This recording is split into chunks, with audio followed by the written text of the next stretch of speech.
You brought up the word gutsy earlier, and I don't want to gloss over the impact that CJ Fredrick brought in just the fact that his availability, what that did to change the game. It wasn't the 37-point scorer that won the most impactful player belt. It wasn't the 21-point scorer, responding after a letdown performance against Vanderbilt at home on senior night. It was CJ Fredrick who scored 2 points, didn't score a single basket, had 4 assists, 0 turnovers, 1 steal in 15 minutes, a team high plus 16 in the plus minus. He was Kentucky's most impactful player. According to the coaching staff, they gave him the most impactful player belt. I just want to share some details and just shed light on that decision for him to play, because he has just earned such a bad rap for,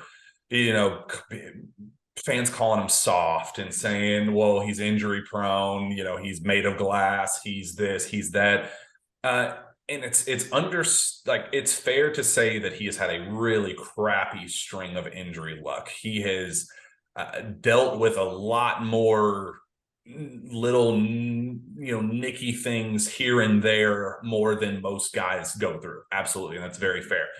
But this is a kid that has a whole cracked rib. So this isn't a bruise. This isn't, wear and tear. This isn't my legs, are tired, whatever. This is an actual fracture in his rib that, if you have ever had a cracked rib or a broken rib or whatever the case is, you understand that you can't breathe.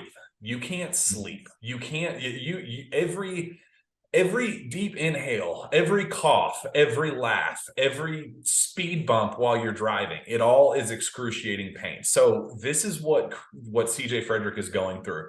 And I was told the elbow that he took, he had gotten to the point where he was hurting, but it was manageable leading up to the Vanderbilt game. He thought he felt pretty good against Auburn and recovered very, very nicely, and he was ready for the Vandy game. He took a shot to the elbow, or a shot to the rib with an elbow in that Vandy game, and it was, like seeing stars level excruciating pain. We saw him as he was leaving to go back on the floor. We saw him. He's like actively holding his rib as he's going back out for post game radio. Like, damn, this hurts. And I was told basically all day Thursday, all day Friday was nonstop treatments, nonstop rest, trying to get in the vibe around CJ, around the program, was that he was not going to be able to give it a go. He was in unbelievable pain. Medical professionals told him,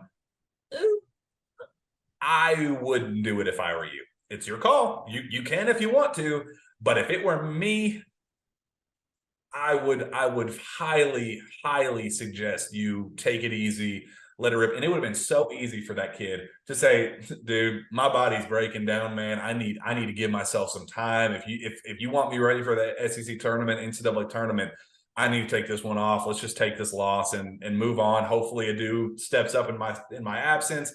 Maybe Point Jacob Toppin can save the day for us. But man, I just can't give it a go. I hope you guys respect that.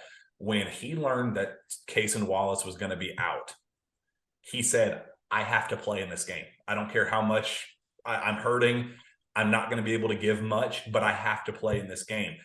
And that was kind of a moment in the locker room that Cal kind of looked at him and was like, all right, we'll put you in positions where you're going under on screens. You're not going to be taking tough hits. We're going to try to put you in position, limit you to whatever minutes you can do. But if you can make this happen for us, dude, you're going to save our momentum to close out the season. And that's why there was so much positive attention directed towards CJ Fredrick after that game, because he should not have played in that game.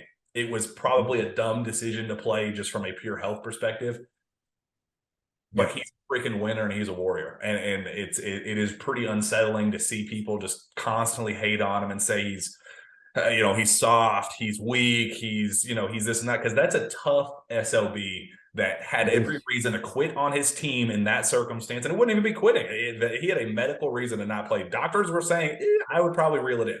He went out there and he battled, and he gave 15 damn hard minutes for the Cats, and gave breathers elsewhere and got the ball away from guys when situations got tough, and he was just that complementary piece to help get that ball, that one extra pass, that one extra keeping things flowing, 0 turnovers, 15 minutes, a plus 16 in his time on the floor. That's a damn warrior, and Kentucky does not win that game without him.